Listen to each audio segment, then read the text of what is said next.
Alors qu'il sort son nouveau livre qui prend presque les atours d'un programme politique pour 2027, l'ancien Premier ministre Édouard Philippe a accordé une interview à Paris Match dans laquelle il revient sur le choc de la mort de son père en 2014.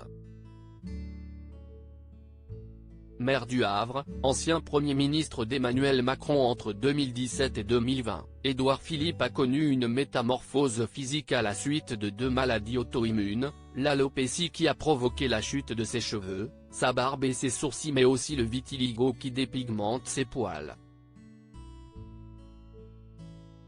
À l'occasion de son nouveau livre, dont la sortie est prévue ce mardi 12 septembre, l'homme politique a accordé, en plus de son entretien dans 7 à 8 dimanche 10 septembre 2023, une grande interview au magazine Paris Match ce 9 septembre.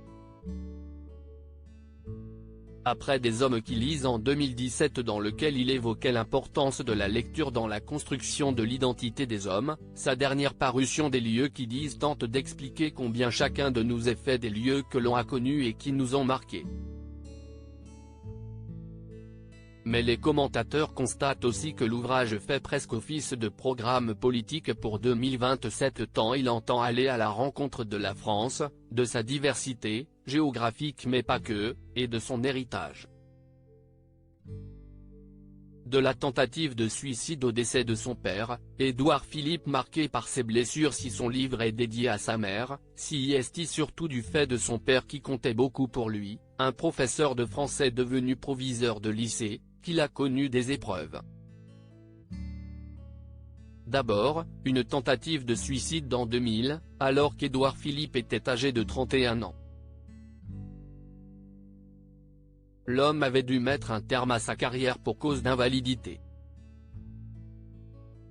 Un événement qui n'avait été que peu évoqué au sein de la famille. Je viens d'une famille assez modeste et très heureuse, dont les seules vraies préoccupations étaient la santé de mon père et la réussite scolaire des enfants.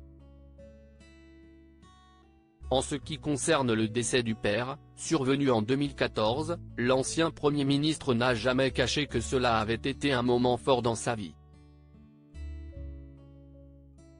L'amateur de boxe avait d'ailleurs expliqué avoir commencé ce sport à cette occasion, tout simplement parce que ça m'a secoué comme tous les gens qui sont confrontés à ça.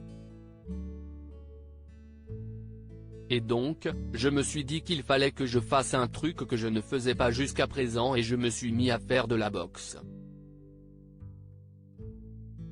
Ça m'a fait beaucoup de bien d'ailleurs.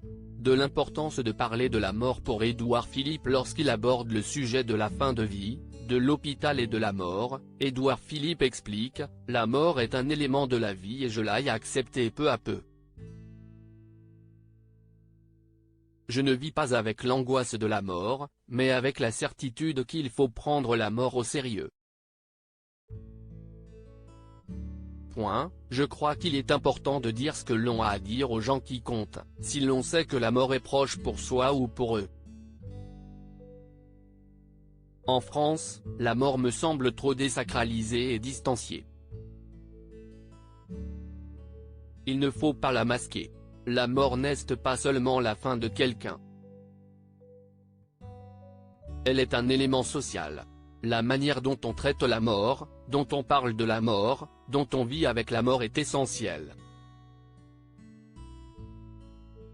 Mon père est mort il y a 10 ans et il n'y a pas un jour où je ne pense pas à lui.